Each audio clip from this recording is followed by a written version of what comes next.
بسم اللہ الرحمن الرحیم الحمدللہ رب العالمین والصلاة والسلام علی امام غر المیامین اما بعد۔ محترم سامعین ناظرین کرام، آج میں آپ کے سامنے حاضر ہوا ہوں ایک انتہائی تشویشناک خبر لے کر کہ ابھی کچھ ہی دن پہلے امریکہ نے دی ٹرائنگل آف مونوتھیزم کے نام سے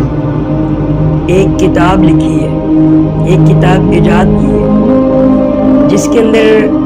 ان کا کہنا ہے کہ تمام تر مذاہب کے اندر جو دوریاں بڑھی ہوئی ہیں، جو ان مذاہب کے اندر نفرتیں پھیلی ہوئی ہیں، ان کو ختم کرنے کے لیے، ان کی رکاوٹوں کو دور کرنے کے لیے انہوں نے یہ کتاب لکھی ہے۔ اس کے اندر تورات کی وہ منسوخ شدہ آیت ہیں، اور اس کے اندر انجیل کی، زبور کی، اور اسی طرح قرآن مجید کی منسوخ شدہ آیات کو ان کے اندر درج کیا گیا ہے۔ آپ یہ موبائل کی سکرین پہ دیکھ رہے ہوں گے، یہ تصویر ہے، یہ گوگل کے اندر سے لی گئی ہے۔ اگر آپ گوگل کے اندر جاتے ہیں اور اس کے اوپر جا کے لکھتے ہیں دی ٹرائنگل آف مونوتھیزم، تو آپ کے سامنے یہ ایک تصویر آئے گی، یعنی کہ اس کے اندر ایک پوری انگریزی کے اندر اس کے بارے میں لکھا گیا ہے کہ اس کے اندر کیا بیان ہوا ہے، اور انہوں نے آج کے مسلمانوں کے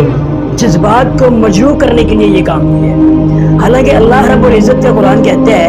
کہ وَلَا تَلْبِسُوا الْحَقَّ بِالْبَاطِلِ، کہ تم باطل کے ساتھ حق کو نہ ملاؤ، یہ تم حق کو خلط ملت کر دیتے ہو باطل کے ساتھ، یہ تمہارا کام نہیں ہے۔ وَأَنْتُمْ تَعْلَمُونَ، اور تم جاننے والا بھی ہوتے ہو کہ حق کیا ہے اور باطل کیا ہے۔ اور یہی وہ چیلنج ہے جس کو اللہ رب العزت نے مشرکین مکہ کو کیا تھا، کہا تھا کہ فَأْتُوا بِسُورَةٍ مِّن مِّثْلِهِ،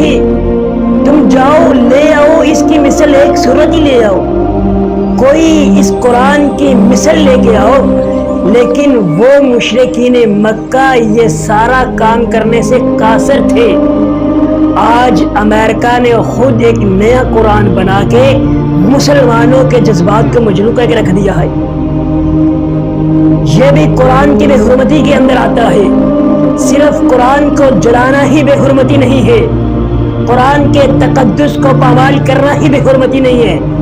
بلکہ اس کے اندر قرآن کی تحریف شدہ آیات کو لے کے دوسرے مذاہب کی جو ہے وہ کتابوں سے تحریف شدہ آیات کو لے کے ایک نیو کتاب لکھ دینا، یہ بھی قرآن کی بے حرمتی میں آتا ہے۔ اور یہ سب سے ناپاک کوشش کی ہے، یہ قرآن کے تقدس کو پامال کرنے کی